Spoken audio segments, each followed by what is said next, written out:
Hindi ko kailanman naisip na maaari akong magkamali. Kahit isang segundo. Kung tinanong mo ako noon, sasabihin ko sana ng may mahinahon, halos banal na ngiti. Mali? Hindi. Masyado akong tama. Tama, parang isang taong lumalaking naririnig ang parehong katotohanan araw-araw hanggang sa maging hangin na lang hapin nila. Bago tayo magsimula, mag-like at mag-subscribe dahil may mga bagay dito na kailangan mong malaman bago ang sinuman. Ang pangalan ko ay Omar Khaled. 29 na taong gulang ako noon at sa loob ng halos 3 dekada, iisa lang ang alam kong direksyon ng buhay ko. Hindi ko ito pinili. Hindi ko rin ito kinwestiyon. Ipinanganak ako rito. Lumaki ako sa Bradford, sa isang tahanang kung saan ang pananampalataya ay hindi bahagi ng buhay. Ito ang mismong buhay. Ang ama ko, si Rashid, ay kilala sa aming komunidad. Kapag nagsalita siya sa moske, tumatahimik ang mga tao. Hindi dahil malakas ang boses niya, kundi dahil sigurado siya sa sinasabi niya. Ang mga lalaking nakikinig ay tumatango. Ang mga bata, tulad ko noon, ay nakaupo sa sahig, nakatingin sa kanya na parang hindi siya nagkakamali kailanman. Ang mundo ay puno ng tukso, madalas niyang sabihin. Kung hindi ka handa, lulunukin ka nito. Ang nanay ko naman, si Zara, ay tahimik pero matatag. Palagi siyang nakasuot ng nikab. Hindi ko halos makita ang mukha niya noong bata ako, pero ramdam ko ang presensya niya sa bawat galaw ko. Siya ang nagturo sa akin sa bahay. Siya ang nagsabi kung alin ang tama at alin ang delikado. Ang labas ng aming bahay ay puno raw ng impluwensyang sisira sa kaluluwa ko. Kaya sa loob lang ako ligtas. Mula sa unang alaala ko, may tunog na palaging nariyan. Ang tawag sa panalangin. Hindi ko na maalala ang unang beses ko itong narinig dahil parang lagi na lang itong bahagi ng mundo. Parang ulan. Parang hangin. Parang katotohanan. Habang ang ibang bata sa Bradford ay naglalaro sa kalye, nakikinig ng musika, o nag-uusap tungkol sa mga bagay na hindi ko kailanman naintindihan, ako ay nasa sahig, nakaupo ng tuwid, inuulit ang mga salitang hindi ko pa lubos na nauunawaan. Arabic ang mga ito. Maganda ang tunog, sabi nila. Makapangyarihan. Kahit hindi ko naintindihan ang lahat, sinabihan akong hindi iyon mahalaga. Ang mahalaga ay ang pagsunod. Hindi mo kailangang magtanong, sabi ng ama ko minsan, habang inaayos niya ang aking postura sa pagdarasal. Ang pagtatanong ay simula ng pagdududa. Tumango ako. Hindi dahil naintindihan ko, kundi dahil iyon ang inaasahan. Sa murang edad, natutunan kong ang pagiging espesyal ay hindi tungkol sa saya. Ito ay tungkol sa sakripisyo. Kapag mas marami kang isinusuko, mas mataas ang halaga mo sa mata ng Diyos. At gusto kong maging mahalaga. Gusto kong makita ng ama ko na hindi siya nagkamali sa akin. Gusto kong maramdaman na may silbi ako. Sa edad na 10, kabisado ko na ang malaking bahagi ng Quran. Hindi dahil mabilis akong matuto, kundi dahil wala akong ibang pagpipilian. Kapag nagkamali ako sa pagbigkas, titigil ang lahat. May katahimikan.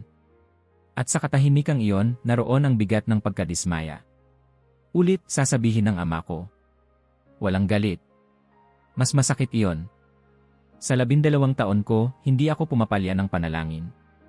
Kahit may sakit. Kahit pagod.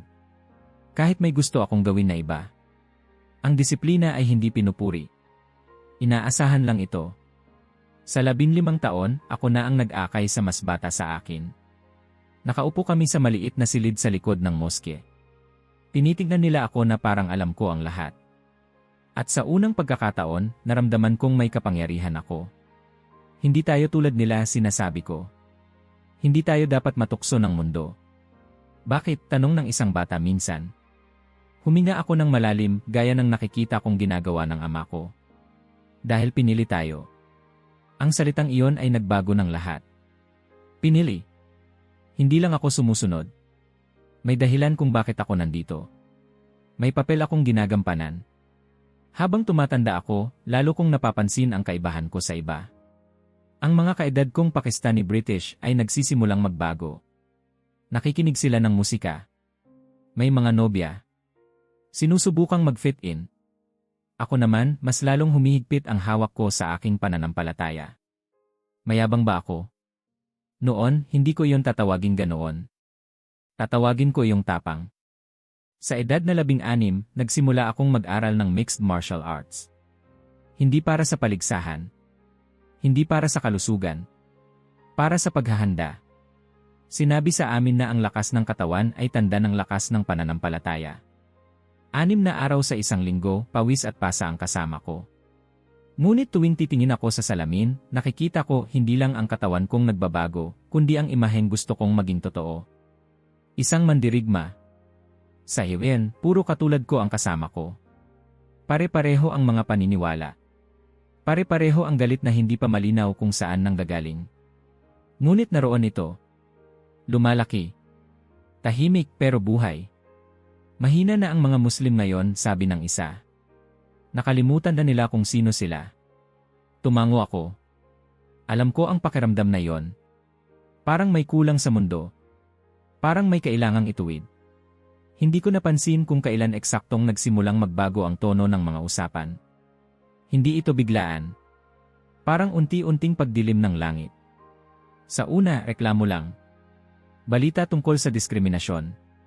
Mga video ng kaguluhan sa ibang bansa. Mga larawan ng mga lugar na sinasabing sinisira. Hindi lang ito balita, sabi ng isang mas matandang lalaki na nagsimulang dumalo sa aming mga pagtitipon. Ang pangalan niya ay Tariq. May kakaiba sa kanya. Tahimik pero kapag nagsalita, parang alam niya ang mga bagay na hindi alam ng iba. Ito ay babala, dagdag niya. At tanong. Anong tanong? Tanong ko. Umiti siya ng bahagya. Kung hanggang kailan tayo mananatiling tahimik. May kung anong gumalaw sa loob ko noon. Hindi ko pa alam kung ano pero naramdaman kong mahalaga ang sandaling iyon. Parang may pinto na bahagyang bumukas. Sa labas ng mga pagtitipong iyon, normal ang buhay ko. Nagtatrabaho ako bilang personal trainer. May mga kliyente akong hindi Muslim. Mabait sila. Palangiti. Ngunit palagi akong may distansya. Hindi ako nakikipagkamay sa mga babae. Hindi ako tumitingin sa mata nila. Hindi dahil galit ako. Dahil ganoon ang tama. 5 beses sa isang araw, humihinto ako sa trabaho para magdasal. Hindi ko itinatago. Sa totoo lang, gusto kong makita nila. Hindi bilang pagpapakita, kundi bilang paalala. Hindi ako tulad ninyo. Sa bawat balitang naririnig ko, sa bawat komentong nababasa, lalo akong nakakaramdam ng pagkakahiwalay. At sa hiwalay na yon, may kakaibang lakas. Parang mas malinaw ang linya sa pagitan ng tama at mali. Isang gabi, matapos ang isang mahabang usapan, naiwan kaming dalawa ni Tariq. Tahimik ang silid. Amoy tsaa at pawis. Omar, sabi niya, dahan-dahan. May mga taong handang magsalita. May mga taong handang magdasal. Pero kakaunti ang handang kumilos. Hindi siya tumingin sa akin. Parang sinasabi lang niya yon sa hangin. Hindi ako sumagot agad. Pero sa loob ko, may isang boses na nagising. Isang ideyang hindi ko pa maipangalanan, pero ayaw na nitong manahimik. Pag-uwi ko noong gabing iyon, nagdasal ako ng mas matagal kaysa dati. Hindi dahil may hinihiling ako, kundi dahil may nararamdaman akong paparating. Isang bagay na magpapakita kung sino talaga ako. Habang nakayuko ako, naisip ko, paano kung ang pananampalataya ay hindi lang tungkol sa paniniwala, kundi sa aksyon? Paano kung may hinihintay na patunay? Hindi ko alam noon na ang tanong na iyon ang magsisimula ng lahat. At habang nakahiga ako sa kama, nakatingin sa kisame, isang kakaibang katiyakan ang bumalot sa akin. Isang pakiramdam na pamilyar, parang matagal ko na itong kilala. May gagawin ako. At kapag ginawa ko yon, wala nang babalikan. Hindi ko lang alam na ang unang babagsak ay hindi ang mundo sa paligid ko, kundi ang mismong katiyakang pinanghahawakan ko buong buhay ko. May sandaling dumarating sa buhay ng isang tao na ang disiplina ay hindi na sapat. Kailangan itong magkaroon ng direksyon. Sa akin, dumating ang sandaling iyon nang hindi ko namamalayan. Walang isang araw na gumising ako at sinabi sa sarili ko na magbabago ang lahat. Sa halip, parang unti-unting hinulma ang isip ko, araw-araw, hanggang sa hindi ko na makita kung saan nagsimula ang linya at kung kailan ko ito tinawid. Noong binatilyo ako, ipinagmamalaki ko ang pagiging iba. Habang ang iba kong kaedad ay nagrereklamo tungkol sa mga magulang nila, ako ay tahimik na sumusunod. Habang sila ay naghahanap ng kalayaan, ako naman ay mas humigpit sa sarili ko. Hindi dahil pinilit ako. Dahil naniwala akong iyon ang tamang paraan. May kakaibang kasiyahan sa pagiging disiplinado. Sa paggising bago sumikat ang araw. Sa malamig na sahig sa ilalim ng aking noo habang nagdarasal. Sa pakiramdam na may kontrol ako sa sarili ko habang ang iba ay tila naliligaw. Unti-unti ang disiplina ay naging sukatan ng halaga ng tao. At kung ganoon, alam kong mataas ang halaga ko. Sa iyan, mas lalo itong tumibay. Ang bawat suntok sa punching bag ay parang pagtibay ng paniniwala. Ang bawat patak ng pawis ay patunay na hindi ako mahina. May mga pagkakataong may magtatanong kung bakit ako ganoon kaseryoso. Ngumingiti lang ako. Hindi lahat ay kayang gawin ang kailangan, sagot ko minsan sa isang lalaki habang nag-stretch kami. Tumawa siya. Relax ka lang, bro. Buhay lang to. Hindi ko siya sinagot. Para sa akin, mali siya. Ang buhay ay hindi lang basta nangyayari. May laban dito. At ang mga handang lumaban lang ang may karapatang magsalita. Doon ko mas nakilala si Tariq. Hindi siya palaging naroon. Hindi rin siya maingay. Pero kapag dumating siya, may pagbabago sa hangin. Hindi siya nagtataas ng boses. Hindi niya kailangang gawin yon. May bigat ang mga salita niya, parang matagal na niyang iniipon. Isang gabi matapos ang training, naupo siya sa gilid ng ring, pinapanood kaming mag-spar. Nang matapos ako, tinawag niya ako. Omar, sabi niya, nakikita ko kung paano ka gumalaw. Pinunasan ko ang mukha ko. Salamat. Hindi, sagot niya. Hindi yan papuri. Obserbasyon. Umupo ako sa tabi niya. Ano ang ibig mong sabihin? Disiplinado ka. Pero ang disiplina lang ay walang silbi kung wala itong malinaw na kaaway. Hindi ko agad naintindihan. Kaaway. Tumango siya. Lahat ng sistema ay may sumasalungat dito. Lahat ng katotohanan ay may gustong sumira rito. Ang tanong, alam mo ba kung sino ang sayo? Hindi ko alam kung bakit, pero tumimo iyon sa isip ko. Sa mga sumunod na linggo, mas madalas na siyang naroon. Mas madalas din ang mga pag-uusap namin. Hindi ito parang lektura. Para lang kaming nagkukwentuhan. Pero sa bawat kwento niya, may binabago sa paraan ng pagtingin ko sa mundo.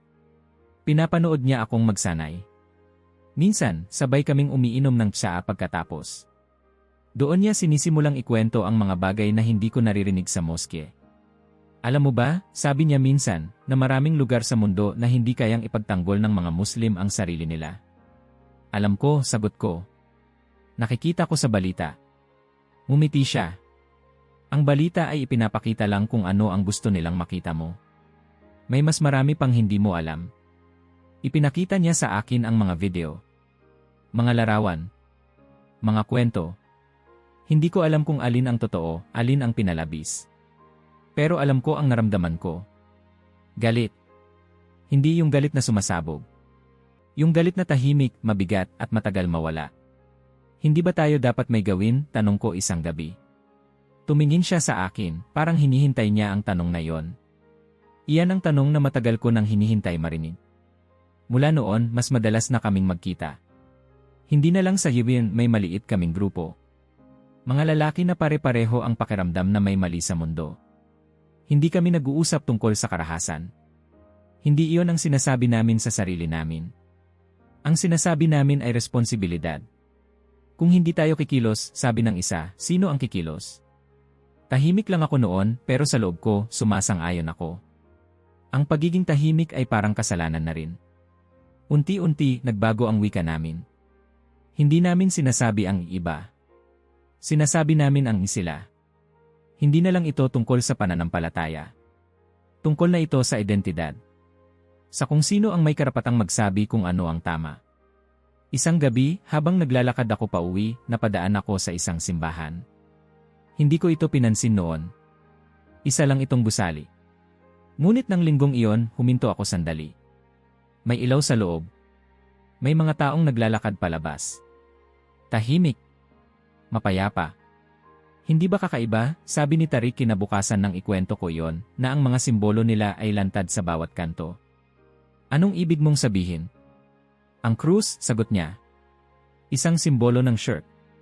Isang lantad na pagtataas ng isang tao bilang Diyos. Hindi ko pa yon naiisip ng ganoon.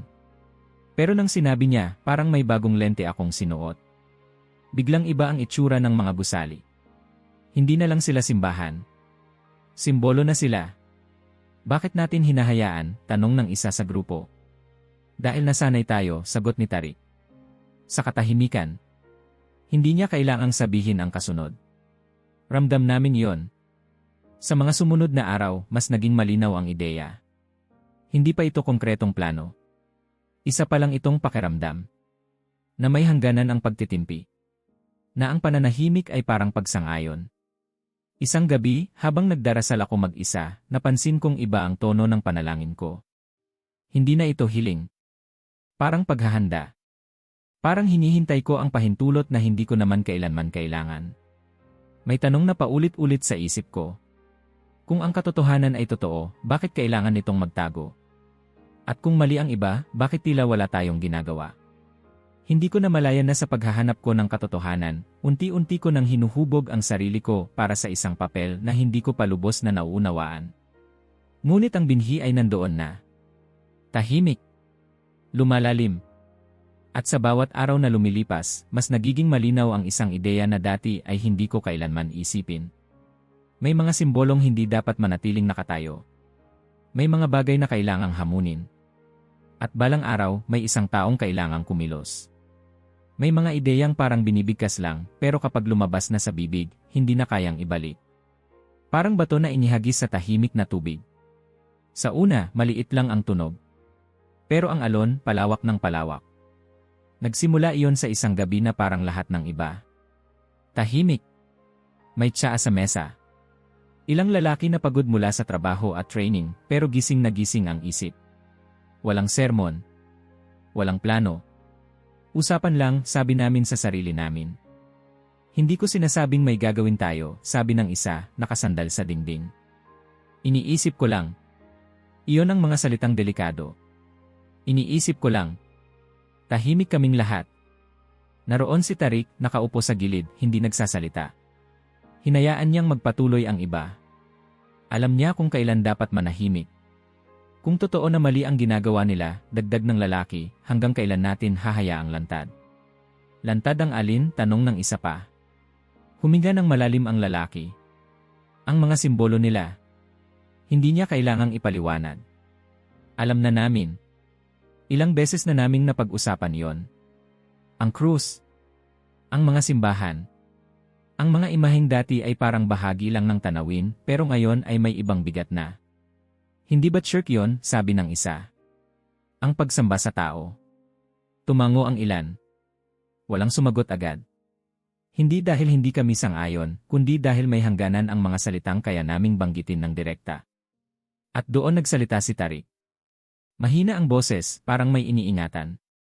May mga ideyang mas mabuting huwag munang banggitin hanggat hindi handa ang lahat. Lahat ng mata ay napunta sa kanya. May kakaiba sa paraan ng pagkakasabi niya. Parang hamon na nakabalot sa babala. Anong ideya? Tanong ko bago ko pa napigilan ang sarili ko. Tumingin siya sa akin. Hindi siyang umiti. Sabihin na nating paano kung may gumawa ng higit pa sa pag-uusap. May bumuntong hininga. May kumamot sa ulo. May tumawa ng pilit. Hindi ka seryoso, sabi ng isa. Hindi naman tayo ganoon. Hindi ba? Sagot ni Tarik, diretsyo ang tingin. O sinasabi lang natin yon para makatulog ng mahimbing. Tahimik ang silid. Ramdam ko ang tibok ng puso ko. Parang may parte sa akin na gustong umatras at may parte na lalong lumalapit. Theoretical lang, sabi ng isa, mabilis. Hypothetical. Siyempre, sagot ni Tarik. Theoretical. Pero ang paraan ng pagbigkas niya sa salitang iyon ay parang hindi paniniwala, kundi paanyaya. Kung patuloy niya, dahan-dahan, may pumasok sa isang simbahan at alisin ang krus hindi para manakit, hindi para manggulo, kundi para ipakita na hindi natin tinatanggap ang lantad na pagsuway sa katotohanan ano ang magiging ibig sabihin noon. May katahimikan na bumagsak na parang mabigat na kumot. Walang nagsalita. Walang gumalaw. Ang ilan ay ngumiti pero halatang nerbiyoso. Loko ka, sabi ng isa, sabay tawa. Papatayin ka nila. Hindi, sagot ni Tarik. Hindi nila gagawin. At kahit gawin nila, may mga bagay na mas mahalaga kaysa sa sarili. Hindi ko alam kung kailan eksaktong bumalaw ang loob ko. Hindi ito parang biglang apoy. Mas parang matagal ng init na ngayon lang napansin. Ang ideya ay hindi na parang imposible. Parang lohikal. May gagawa ba niyan? Tanong ng isa, parang biro. Hindi ko narinig ang sarili kong boses nang sumagot ako. Gagawin ko. Biglang tumigil ang lahat. Parang may nagpatay ng ilaw. Lahat ng mata ay nasa akin. May nagtaas ng kilay. May umiling. May pumikit. Omar, sabi ng isa, mahina. Mag-isip ka. Umiti ako, pero hindi dahil masaya ako. Dahil sigurado ako. Matagal ko na itong iniisip. Hindi iyon totoo. O siguro kalahati lang. Matagal ko nang nararamdaman. Ngayon lang ito nagkaroon ng pangalan. Tumingin si Tarik sa akin. Sa unang pagkakataon mula nang makilala ko siya, may emosyon sa mukha niya. Hindi tuwa. Hindi galit. Parang pag-alam. Hindi ito biro, sabi niya. Alam ko, sagot ko. Kaya ko nga ginagawa. May sumubok na pigilan ako. Hindi mo kailangang patunayan ang sarili mo. Tumingin ako sa kanya. Hindi ko pinapatunayan ang sarili ko. Pinapatunayan ko ang katotohanan. Tahimik na naman. Sa katahimikang iyon, naramdaman ko ang bigat ng desisyon ko. Pero hindi ito bigat na gustong bumitaw. Ito ang bigat na nagbibigay saysay. Hindi ito dapat madali, sabi ni Tarik sa wakas. Kung gagawin mo ito, mag-isa ka. Walang sasama. Walang ako. Tumango ako. Mas mabuti.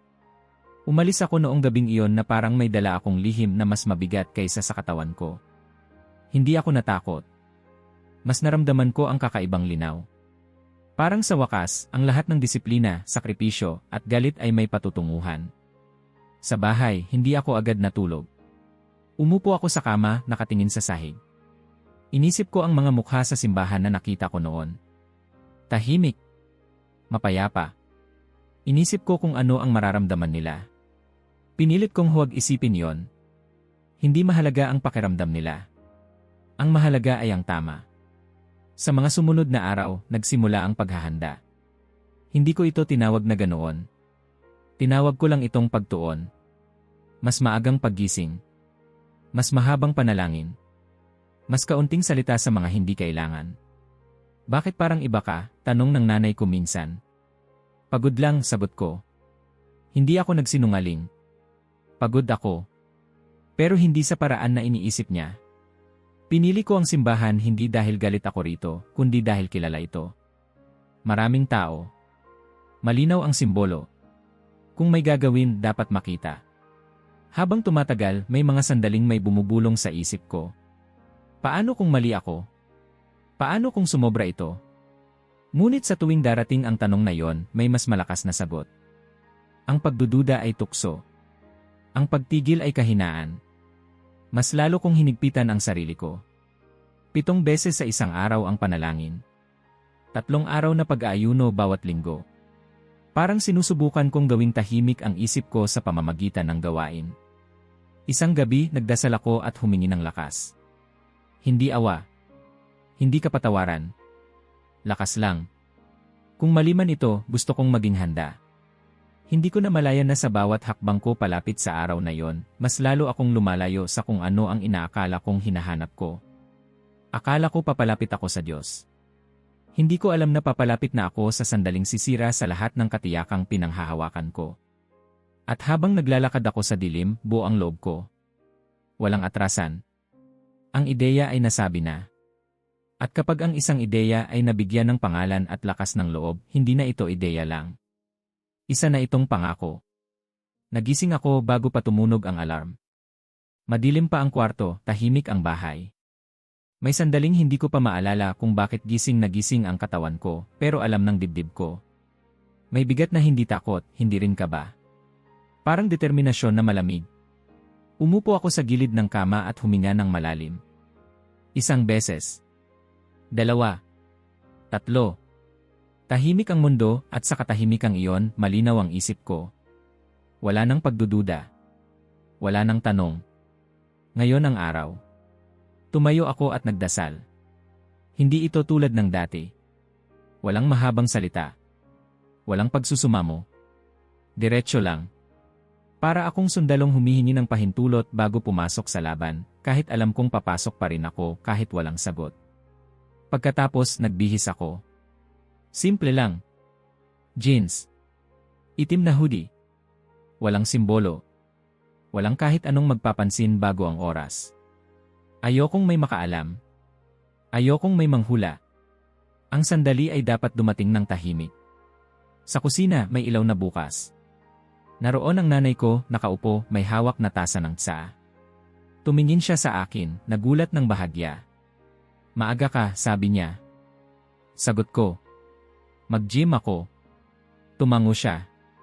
Walang tanong. Sanay na siya. May mga bagay sa bahay na hindi na tinatanong. Kinuha ko ang susi at tumigil sandali sa pintuan. May parte sa akin na gustong lumingon pero hindi ko ginawa. Lumabas ako at isinara ang pinto ng marahan. Sa labas, malamig ang hangin. Tahimik ang kalsada. Sumakay ako sa kotse at umupo roon ng ilang segundo bago paandarin. Nakahawak ako sa manibela, nakatingin sa harap, pero ang isip ko ay nasa loob na ng simbahan na ilang minuto pa lang ang layo. Hindi ito personal, bulong ko sa sarili ko. Ito ay tama. Ang biyahe ay maikli pero parang mahaba. Bawat ilaw trapiko ay parang pahinga bago ang susunod na hakbang. Nang makarating ako, may mga sasakyan na sa parking. Nakita ko ang mga tao, mga pamilya, matatanda, magkasintahan. May mga batang tumatakbo, hinahabol ng magulang. Walang galit sa mga mukha nila. Walang galit sa akin.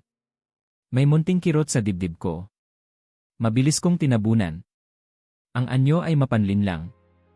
Ang mali ay nananatiling mali kahit mukhang mapayapa. Bumaba ako ng kotse at tumayo sandali.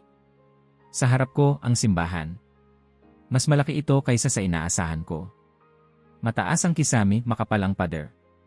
May mga bintanang may kulay, kumikislap sa umagang liwanag. Para sa isang iglap, humanga ako. Hindi ko inamin yon sa sarili ko. Pumasok ako. Sa loob, malamig at tahimik. May mahinang tugtog. Umupo ang mga tao sa mahabang bangko na gawa sa kahoy. May kandilang nakasindi sa unahan. At doon ko ito nakita. Ang krus. Mas malaki kaysa sa inaakala ko. Madilim ang kahoy. May figurang nakapako, detalyado, mabigat sa mata. Umupo ako sa pinakadulo, sa likod. Pinili ko iyon para may oras akong magmasid. Para makapaghintay.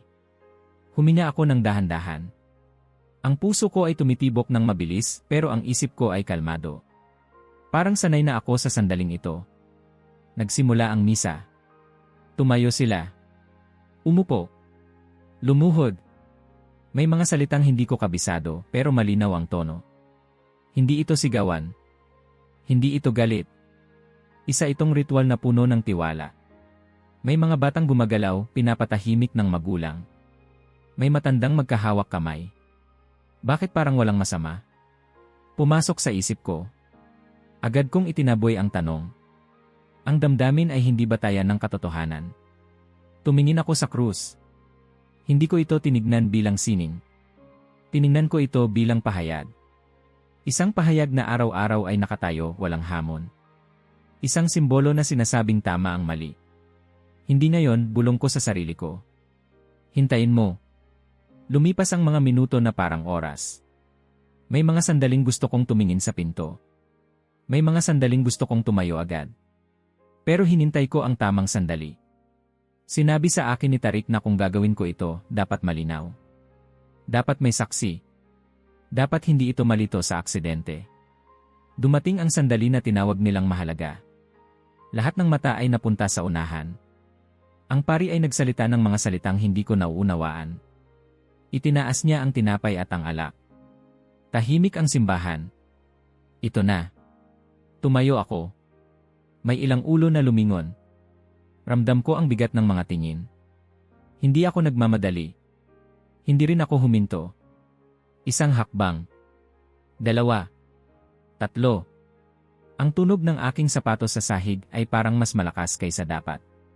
Habang naglalakad ako sa gitna, may boses sa loob ko na nagsabing, maaari ka pang umatras. Walang makakaalam. Sinagot ko ito ng tahimik. Ang umatras ay ang totoong kahinaan. Nasa paanan na ako ng hagdan patungo sa altar. Nandito na ako. Tumingin sa akin ang pari. Wala akong nakita sa mukha niya na galit. Kalituhan lang. May maitutulong ba ako? Tanong niya mahinahon. Hindi ako sumagot. Umakyat ako. Isang hakbang. 2. 3. Naroon na ang krus, mas malapit kaysa kailanman. Nakita ko ang gasgas sa kahoy. Ang detalye ng mga kamay. Ang bigat ng simbolo. Itinaas ko ang 2 kamay ko. Sa sandaling iyon, bumalik ang lahat ng alaala. Ang boses ng ama ko. Ang mga salitang kabisado ko. Ang mga gabi ng pagdarasal. Ang mga araw ng disiplina. Lahat ay parang nagtulak sa akin pasulong. Hinawakan ko ang krus. At doon nagtapos ang lahat ng iniisip kong alam ko. Sa mismong sandaling hinawakan ko ang krus, may nangyari na hindi kayang ipaliwanag ng mga salitang alam ko noon. Hindi ito parang kuryente, pero iyon ang pinakamalapit na maihahambing. Isang puwersang bigla na lang dumaan sa buong katawan ko, mula sa mga daliri hanggang sa batok, parang may humawak sa bawat ugat ko ng sabay-sabay. Nanigas ang mga kamay ko. Hindi ko sila mabitawan. Gusto kong umatras, pero hindi gumalaw ang mga paa ko. Gusto kong sumigaw, pero walang tunog na lumabas sa bibig ko. Parang may naglagay ng bigat sa loob ng katawan ko, hindi pisikal, kundi mas malalim. Isang presensyang hindi ko kilala, pero ramdam na ramdam ko. Bumagsak ako. Hindi tulad ng pagkatumba ng isang taong nadulas. Parang may humila sa akin pababa. Tumama ang katawan ko sa mga hakbang ng altar. Narinig ko ang sigawan ng mga tao, ang tunog ng mga paa na nagmamadaling papalapit, pero parang malayo ang lahat. Parang nasa ilalim ako ng tubig habang ang mundo ay nasa ibabaw. Gumagalaw ang katawan ko, nanginginig, pero ang isip ko ay gising na gising. Hindi ako nawalan ng malay. Hindi ako nag-blackout. Alam ko ang bawat segundo. Alam ko kung nasaan ako. Alam ko ang ginawa ko. At alam kong may mali. Sa gitna ng ingay, may katahimikan na bumukas sa loob ko. At mula sa katahimikang iyon, may boses. Hindi ito malakas. Hindi rin ito galit. Walang sigaw. Walang pagbabanta. Isang tanong lang, malinaw at diretsyo, na parang tumagos sa lahat ng pader na itinayo ko buong buhay ko. Bakit mo ako inuusig? Hindi ko narinig ang boses na yon gamit ang tenga ko. Narinig ko ito sa loob mismo ng isip ko, pero mas malinaw kaysa sa kahit anong tunog na narinig ko kailanman. Parang hindi ito tanong na naghahanap ng sagot, kundi tanong na naglalantad ng katotohanan. Nataranta ang loob ko. Usigin? Sino? Ikaw. Hindi kita kilala. Hindi ikaw ang Diyos ko. Hindi ikaw ang sinusunod ko. Gusto kong ipaliwanag. Gusto kong ipagtanggol ang sarili ko. Gusto kong sabihin na tama ang ginagawa ko. Pero wala akong masabi. Mas lumakas ang panginginig ng katawan ko. Ang mga kalamnan ko ay parang hindi na akin. Pilit kong iginalaw ang mga daliri ko, pero walang nangyari. Para akong bihag sa loob ng sarili kong katawan. Narinig ko ang isang boses na mas malapit ngayon. Isang taong lumuhod sa tabi ko. Sir, okay ka lang ba? Tanong niya. May seizure ka ba? Hindi ako makasagot. Hindi ko rin siya matingnan ng maayos. Ngunit may kakaiba sa tono niya. Walang takot. Walang galit. Pag-aalala lang. May mga kamay na umalalay sa akin, pero hindi nila ako magalaw ng maayos. May mga taong nagdarasal. May mga umiiyak. May nagsabing tumawag ng ambulansya. Ang krus ay nasa sahig na malapit sa akin. Nakita ko ito sa gilid ng mata ko. Nakahiga roon, tahimik, parang wala lang. At doon ko siya nakita. Hindi ko alam kung paano ko ipapaliwanag iyon ng hindi parang baliw. Hindi ito parang imahinasyon. Hindi rin ito parang panaginip. Nandoon siya, kasing linaw ng mga taong nakapaligid sa akin. Isang lalaki, nakatayo malapit sa altar. Nakasuot ng simple, maputing kasuotan. Walang korona. Walang liwanag na parang sa mga painting. Pero ang presensya niya parang napuno ang buong simbahan. Parang humigpit ang hangin. Parang may bigat na hindi nakakapinsala, pero hindi rin kayang baliwalain. Tumingin siya sa akin. Hindi ko nakita ang galit. Hindi rin awa sa paraang inaasahan ko. May pag-ibig doon, pero hindi yung malambot na pag-ibig na nagpapalampas. Ito ay pag-ibig na alam ang totoo tungkol sa'yo, kahit ang mga bagay na ayaw mong aminin. Alam ko agad kung sino siya. Hindi si isa na tinuro sa akin. Hindi isang propeta lang. Hindi isang guro. Alam ko. Hindi dahil may nagsabi, kundi dahil ang loob ko mismo ang umamin bago pa ang isip ko. Ito ang Jesus na sinasamba ng mga Kristiyano. At siya ay buhay. Gusto kong ipikit ang mga mata ko. Gusto kong mawala ang nakikita ko. Pero hindi ko magawa. Para akong nakapako sa sandaling iyon, pinipilit harapin ang isang katotohanan na hindi ko kailanman inihanda ang sarili ko. Lahat ng itinuro sa akin tungkol sa Diyos ay biglang naging maliit. Hindi mali sa paraan ng argumento. Mali sa paraan ng karanasan. Parang buong buhay akong nakatingin sa anino, at ngayon lang ako humarap sa mismong pinanggagalingan ng liwanag. Muling bumalik ang boses. Hindi na tanong ngayon. Parang paalala. Hindi niya ako hinawakan. Hindi niya ako sinigawan. Hindi niya ako pinarusahan. Nandoon lang siya, at sapat na yon para gumuho ang lahat. Naramdaman kong bumitaw ang katawan ko. Parang may pinakawalan. Unti-unti bumalik ang galaw. Hindi agad. Parang may nag-aalis ng bigat, dahan-dahan. Huminga ako ng malalim parang unang beses. Naroon pa rin ang pari sa tabi ko. Kalaunan ko lang nalaman ang pangalan niya. Patrick. Padre Patrick. Hawak niya ang balikat ko, maingat, parang natatakot na baka masaktan ako. Relax ka lang, sabi niya. Nandito kami. Hindi niya tinanong kung bakit ko ginawa ang ginawa ko. Hindi niya ako sinermunan. Hindi niya ako hinusgahan. Parang mas mahalaga sa kanya na buhay ako kaysa sa dahilan ng pagdating ko roon. Dumating ang ambulansya. May mga ilaw. May mga tanong. Tinulungan nila akong tumayo, inilagay sa stretcher. Habang inilalabas nila ako ng simbahan, nakita ko ang mga mukha ng mga taong kanina lang ay tinignan ko bilang kaaway. Ngayon, puro pag-aalala ang nakita ko. Sa loob ng ambulansya, nanginginig pa rin ang katawan ko. Sinukat nila ang tibok ng puso ko. Normal daw. Presyon. Normal. Tinatanong kung may droga akong ininom. Wala. Kung may history ng seizure. Wala. Sa ospital, mas marami pang pagsusuri. Iye. Enray. Mga test na hindi ko alam ang pangalan. Habang hinihintay ang resulta, nakaupo si Padre Patrick sa gilid ng kama ko. Hindi siya umalis. Pwede kang magpahinga, sabi ko, mahina. Umiling siya. Ayos lang ako. Lahat ng resulta ay normal. Walang paliwanag. Wala silang makita na dahilan kung bakit bumagsak ako, kung bakit ako naparalisa, kung bakit ako nanginginig. Tumingin sa akin ang doktor, halatang naguguluhan. Medically speaking, okay ka. Pero alam kong hindi iyon totoo. Hindi ako okay. Hindi na ako katulad ng dati. Habang nakahiga ako roon, tinitingnan ang kisam ng ospital, isang tanong ang paulit-ulit sa isip ko.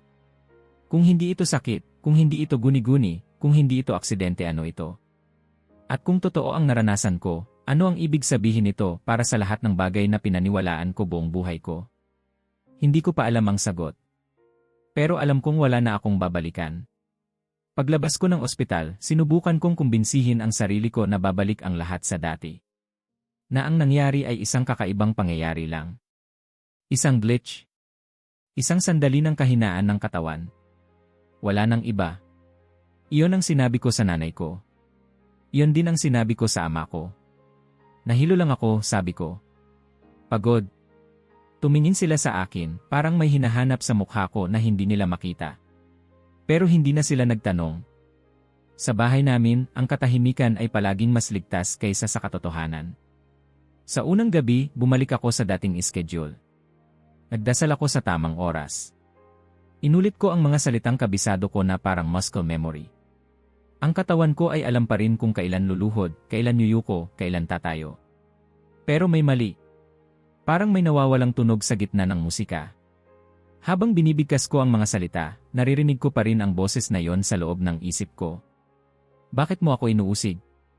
Hindi ito sumisigaw. Hindi rin nawawala. Parang tanong na nakaukit na. Mas pinahaba ko ang mga panalangin.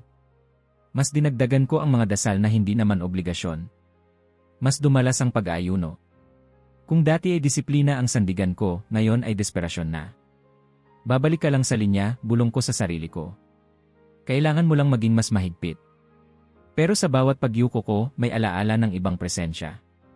Sa bawat pagdikit ng noo ko sa sahig, may bigat na hindi ko maipaliwanag. Parang may kulang. Parang may nagsasabing hindi na ito sapat. Sinubukan kong kausapin si Tariq. Kailangan kong marinig ang kumpiyansa niya. Kailangan kong marinig na mali ang naranasan ko. Nang magkita kami, hindi na siya kasing kalma ng dati. Jinyon, sabi niya agad matapos kong ikwento ang nangyari. Nilinlang ka. Sigurado ka, tanong ko. Tumango siya ng mabilis. Ganyan talaga sila. Ginagaya nila ang anumang kailangan para guluhin ang isip mo. Pero bakit doon, tanong ko. Bakit sa mismong sandaling? Hindi mahalaga ang lugar, putol niya.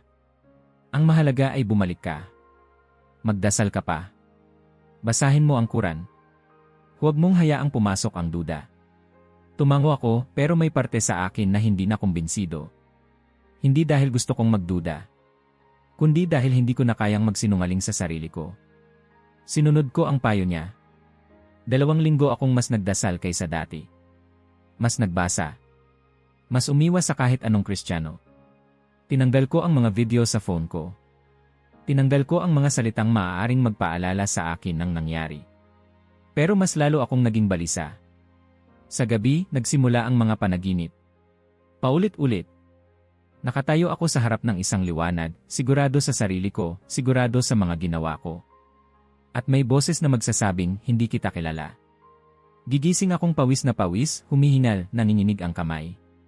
Tatayo ako at maghuhugas ng mukha, titingin sa salamin, at hindi ko makilala ang lalaking nakatingin pabalik. Sino ka na ngayon? Sa araw, napapansin ng mga tao ang pagbabago ko. Mas tahimik ako. Mas irritable. Mas wala sa sarili. Sa iyon, hindi na ako kasing tutok. Ang mga suntok ko ay parang walang direksyon. Okay ka lang ba? Tanong ng isang kliyente. Sagot ko, automatic. Pero hindi yon totoo. Sa bawat sandaling sinusubukan kong bumalik sa dati, mas nararamdaman kong may pader na hindi ko na kayang lampasan. Ang pananampalatayang dati ay parang sandata, ngayon ay parang damit na hindi nakasya. Sinusubukan kong isuot pero masakit, masikip, hindi na akin. Isang gabi, mag-isa ako sa kwarto ko. Tahimik ang bahay. Hawak ko ang Quran, bukas sa isang pahinang kabisado ko na mula pagkabata. Binasa ko ito ng mabagal. Hinintay ko ang pakiramdam ng katiyakan. Ang init. Ang kapanatagan. Wala. Sa halip, bumalik ang alaala ng krus na nakahiga sa sahig. Ang presensya. Ang mga mata. Ang katahimikan na mas malakas kaysa sa anumang sigaw. Hindi ito totoo, bulong ko. Hindi ito pwedeng totoo. Pero sa kauna-unahang pagkakataon sa buhay ko, ang pagsasabi ng hindi ay hindi sapat para mawala ang tanong. Nagsimula akong maghanap sa lihim. Sa gabi, kapag tulog na ang lahat, binubuksan ko ang phone ko. Hindi ko hinahanap ang mga sagot. Hinahanap ko lang ang paliwanag. Mga kwento ng ibang tao. Mga salitang hindi ko inaasahang maririnig. Bakit parang may kapareho akong nararamdaman? Mas lalo akong natakot. Hindi dahil baka mali ako noon, kundi dahil baka tama ang naranasan ko. At kung tama iyon, ibig sabihin mali ang buong pundasyon ng buhay ko. Ano ang mangyayari kung hindi ka na makapagpanggap? Isang gabi, hindi ko na kinaya. Kinuha ko ang numerong ibinigay sa akin ni Padre Patrick. Matagal ko itong tinitigan. Parang apoy. Parang bawal. Tinawagan ko siya. Hindi niya ako tinanong kung bakit ako tumawag. Hindi rin siya nagulat. Parang hinihintay niya yon. Nagkita kami sa isang maliit na coffee shop malayo sa lugar ko. Doon ko unang sinabi ng buo ang lahat. Hindi ang bersyon na sinasabi ko sa sarili ko. Ang totoong bersyon. Ang galit. Ang yabang. Ang katiyakan. Tahimik lang siyang nakinig. Hindi ito tulad ng mga kwento sa pelikula. Walang kidlat. Walang biglang musikang tumutugtog. Isa lang siyang babaeng nakaupo sa kabilang mesa, nakikinig habang may nagsasalita. May paraan siyang tumingin na parang naroon talaga siya. Hindi naghahanap ng mali. Hindi naghahanap ng kahinaan. Nag-usap kami. Una, tungkol sa mababaw na bagay. Trabaho. Libro. Kape. Hanggang sa dumating ang tanong na hindi ko inaasahan. Kumusta ang paglalakbay mo? Tanong niya. Hindi pananampalataya. Hindi nakaraan. Paglalakbay. Umiti ako. Magulo, sagot ko.